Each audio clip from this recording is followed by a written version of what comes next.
My Flustercuck is quite lovely in the mornings when I'm the only one up in the Western Hemisphere.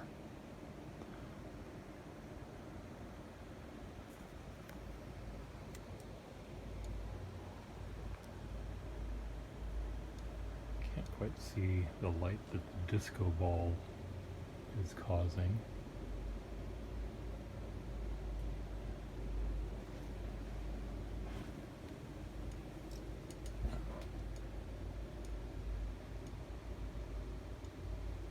It's just this little jungle of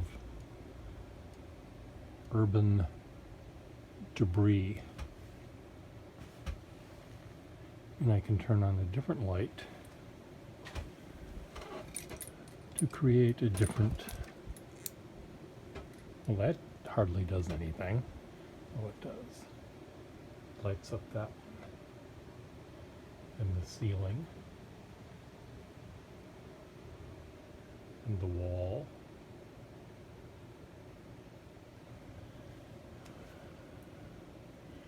This light here can come off its perch somehow. It has a loop to hang on a loopy thing. And it has a little hook somehow. I added this light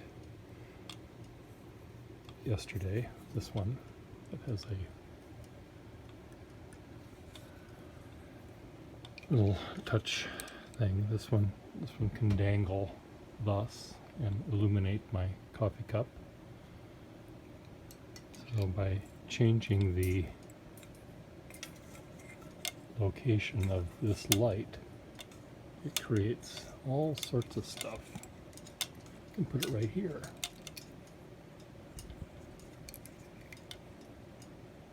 There. Anyway, why am I doing this? Because I don't want to do the work I have to do.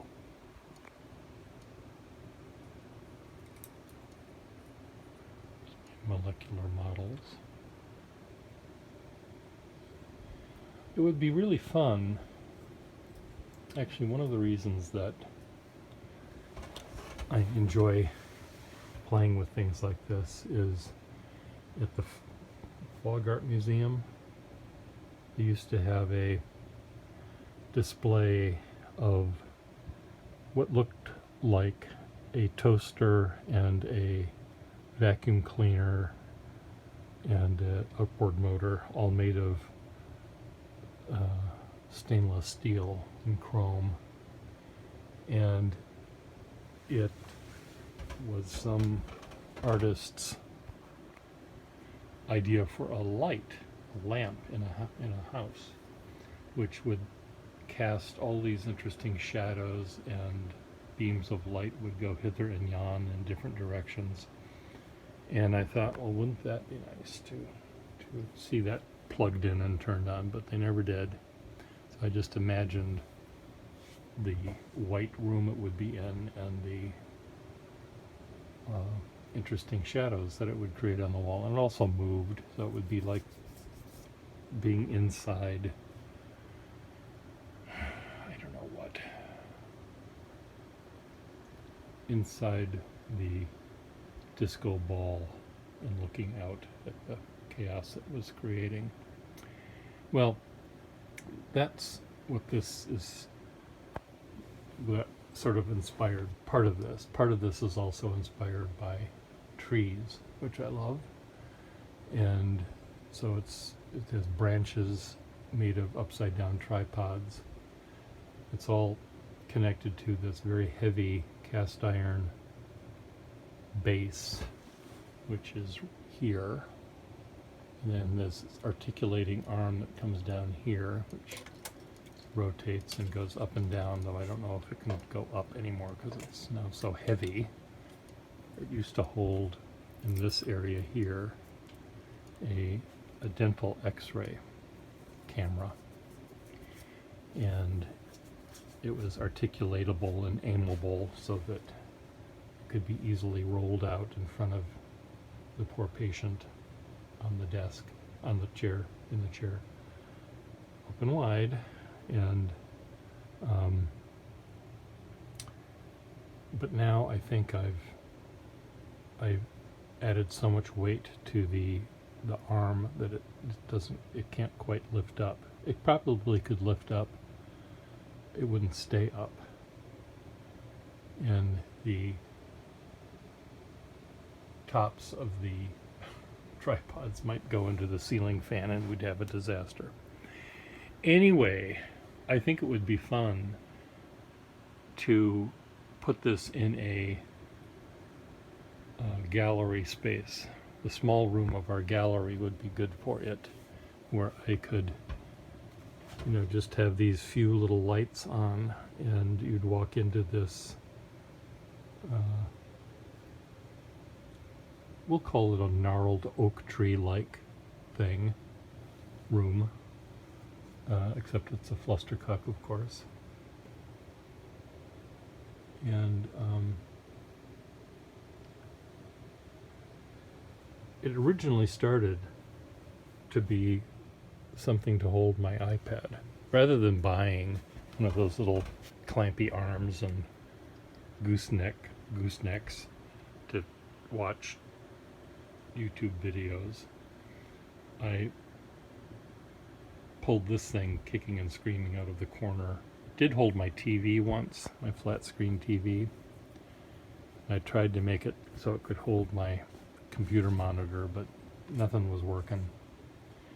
But it works with this perfectly fine. And a lot of the elements are movable and are articulatable, like this gooseneck here. When I'm doing drawings, broadcasting drawings on Instagram, I'll put my iPhone rested on here, aiming down, and I'll draw down here. Sometimes I use my actual drawing desk, but other times I'm too lazy. There's my iPad. And I have a makeup mirror here that the outer ring illuminates, which is kind of neat to see. I probably have 20 electrical devices connected to this thing that are all connected to various extension cords and power strips and stuff. I think if I turn all of them on, the entire East Coast will go into a brownout. And there's things that I need to add. This is a clamshell bucket from an erector set on a piece of wire. And what's nice about this is if I open it up, the weight of it will hold a piece of paper or a envelope with an unpaid bill reminding me to pay my bill. Hate that.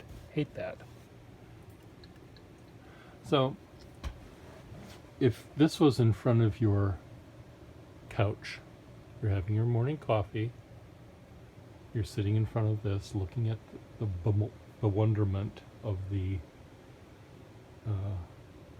Flustercuck, would you ever want to get up and do anything else? Not me. The red thing there is a tassel of a fez, and I've got lots of fezzes hanging on these tripods as well. So it's sort of like a coat rack for fezzes, a hat rack for a fez rack. Flustercuck for iPad and fezzes, opus 1. Well, anyway, I like it. I'm having fun. Goodbye.